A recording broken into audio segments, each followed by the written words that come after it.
नमस्कार दोस्तों, आप देख रहे हैं 4 पीएम और हम फिर से हाज़िर हैं आपके सामने और आपको पता ही है कि हरियाणा और जम्मू कश्मीर के बाद अब सबकी नज़रें महाराष्ट्र के विधानसभा चुनाव पर हैं और इन दिनों सबसे ज़्यादा अगर कोई खबर अगर निकल के सामने आती है, तो वो निकल के सामने आती है शरद पवार की एनसीपी से। जी हाँ, आए दिन कभी वो बीजेपी को झटका देते हैं, कभी अजीत पवार गुट को झटका देते हैं। और तो और उन्होंने अभी एक संबोधन में कहा भी है कि आने वाले समय में कई और बड़े नेता शरद पवार की पार्टी में आने वाले हैं दोस्तों, यानी कि झटके का जो दौर है, झटके देने का दौर वो खत्म अभी तक नहीं होने वाला। और उसी के बीच मैं आपको एक लेटर दिखाता हूँ दोस्तों, ये आप लेटर देखिए और हम कोशिश करेंगे कि आपको हम विजुअल्स के माध्यम से भी दिखा सकें अपने स्क्रीन पर। ये लेटर अपने आप में दोस्तों एक बहुत बड़ा झटका दे सकता है अगर ये दाँव काम कर गया तो और इस पर बातचीत करने के लिए हमारे साथ खुद शरद पवार की जो एनसीपी है, उनके मुंबई के प्रेसिडेंट मौजूद हैं, मनीष दुबे जी। सर बहुत-बहुत स्वागत है आपका सबसे पहले। सर सबसे पहले ये जो लेटर है आज हमने देखा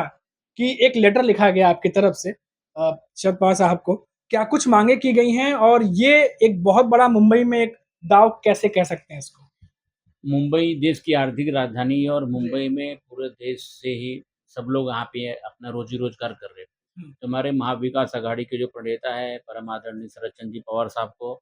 दूसरे उद्धव जी ठाकरे साहब को, श्री नाना पटोले साहब को और हमारे महाराष्ट्र के नेता आदरणीय जयंत पाटिल साहब को मैंने एक पत्र द्वारा ये माँग की है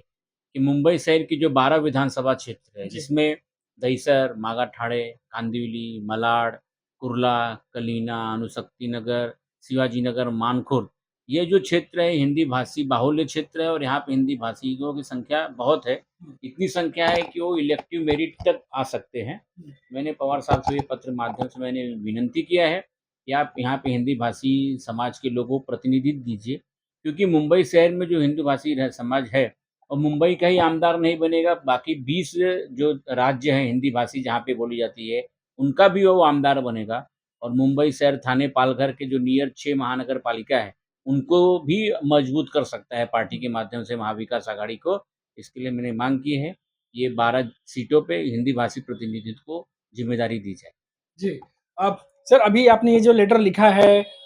इसको लेकर के क्या अभी तो चलिए लेटर लिखा है आपने लेकिन क्या फ़ोन पे भी या ऐसे भी मैसेज पे किसी से कुछ बातचीत हुई है कि किस तरीके से अगर ये रणनीति आगे बढ़ती है तो कैसे क्या बढ़ाएगा? क्योंकि बहुत समय बचा नहीं है अब चुनाव में। मुझे पूरी उम्मीद है कि हमारे देश के नेता आदरणीय पवार साहब, हमारे महाराष्ट्र के नेता जयंत पाटिल साहब इस पे सकारात्मक विचार करेंगे। हुँ, और मैं अपनी राष्ट्रवादी कांग्रेस पार्टी की भी बात करूँगा कि अगर हमको पूरे हिंदुस्तान में पार्टी को राज्य करना है, हुँ, पार्टी को बढ़ाना है, तो कम से कम इस पे ये जो मेरी माँग है, उस पे सकारात्मक विचार इसलिए करना चाहिए, क्योंकि मुंबई शहर में जो रहने वाला आमदार है, अगर यहाँ पे मुंबई में एक आमदार जीत के आता है, तो उसका संपर्क 20 जो हिंदी भाषी क्षेत्र है, चाहे अच्छी चीज़ों के लिए हो या किसी भी चीज़ के लिए हो, कोई मदद हो,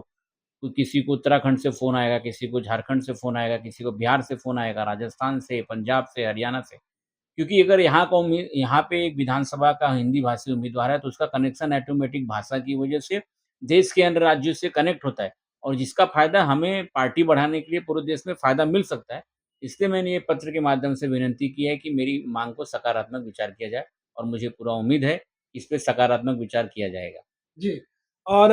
सर आपसे बातचीत हो ही रही है तो अब ये ज़ाहिर-सी बात है कि अगर इस पे विचार होता है तो ये भी एक बहुत बड़ा दाँव कहा जाएगा क्योंकि अभी तक हमने देखा है कि जो बीजेपी है या बाकी की जो पार्टियाँ हैं, ख़ास तौर से अगर मैं इस एरिया की बात कर लूँ, मुंबई नॉर्थ वेस्ट की बात कर लूँ, मुंबई नॉर्थ की बात कर लूँ, तो यहाँ पर कहीं न कहीं बीजेपी का एक तरीके से कहें कि ख़ास तौर से उत्तर भारतीयों की बात करें तो उनकी वजह से उनको थोड़ा सपोर्ट रहता है। लेकिन अगर ये दाँव काम करता है तो एक बहुत बड़ा जो है एक कह सकते हैं कि एक दाँव कहा जाएगा इसको कि सामने वाले को चित करने के लिए। वैसे इन दिनों आजकल बहुत ज़्यादा दाँव-पेच खेले जा रहे हैं। अब सर हमारे साथ मौजूद हैं तो हम ये भी सर पूछना चाहेंगे कि आए दिन हम देख रहे हैं, कभी बीजेपी को झटके मिल रहे हैं, कभी अजित पवार की गुट को कई सारे नेता पार्टी छोड़ के शरद पवार के साथ हाथ मिला रहे हैं सर। तो ये भी एक तरीके से दिन पर दिन उनकी स्ट्रेंथ बढ़ती जा रही है। पवार साहब की जो सोच है महाराष्ट्र की विचारधारा को लेके, महाराष्ट्र के विकास के लिए, महाराष्ट्र के सर्वांगीण विकास के लिए उन्होंने जो इतने सालों में काम किए हैं, हुँ, ये जानने समान जनता को पता है। और जो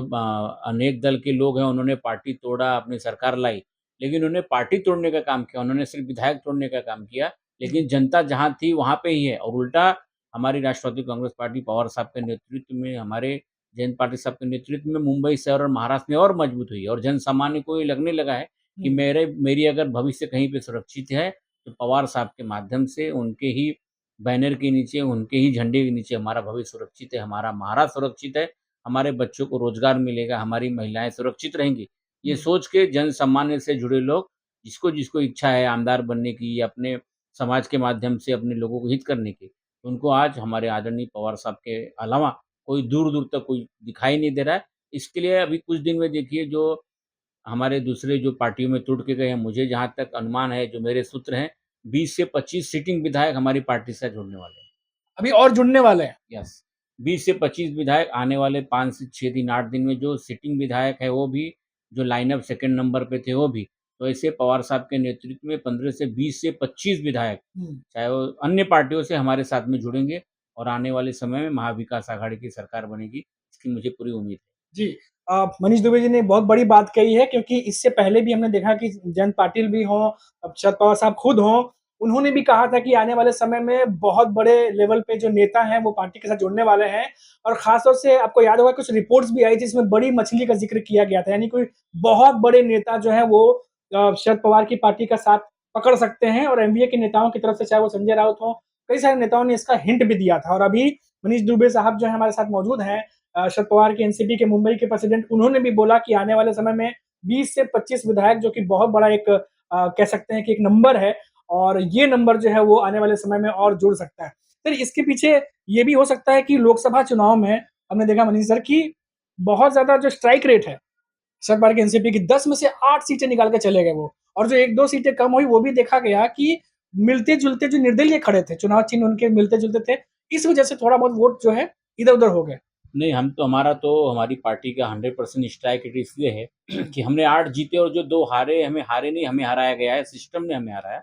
जानबूझ के वहाँ के जिलाधिकारी ने एक तरह से मिलता-जुला उन्होंने लोगों को सिंबल दिया और उस सिंबल पे लाख-लाख, डेढ़-डेढ़ लाख वोट मिले। तो कहीं न कहीं ये षड्यंत्र के माध्यम से हमारे 2 सीट को हराने का काम किया। बाकी हमारी पार्टी और हम ऐसा मानते हैं कि हम 100% स्ट्राइक रेट पे महाराष्ट्र में लोकसभा चुनाव में परफ़ॉर्मेंस किए थे। उसी तरह विधानसभा में चुनाव में भी हमारा स्ट्राइक रेट 100% के आसपास रहेगा। जितने भी हमारे पार्टी के माध्यम से टिकट दिए जाएँगे, सभी के सभी को जीत के लाने के लिए हमारा राष्ट्रवादी कांग्रेस पार्टी पवार साहब के नेतृत्व में छोटा से छोटा और बड़ा से बड़ा कार्यकर्ता उसको जिताने के लिए पूरा अथक प्रयास करेगा, प्रयत्न करेगा, तन मन धन के साथ में उनके साथ रहेगा और उनको विधानसभा में भेजने का काम करेगा। जी। सर बहुत ज़्यादा वक़्त आपका नहीं लेंगे, बहुत कम समय रह गया है इस बार चुनावों में और एमवीए की तरफ से सीट शेयरिंग पे लगातार चर्चा हो रही है, बातचीत हो रही है।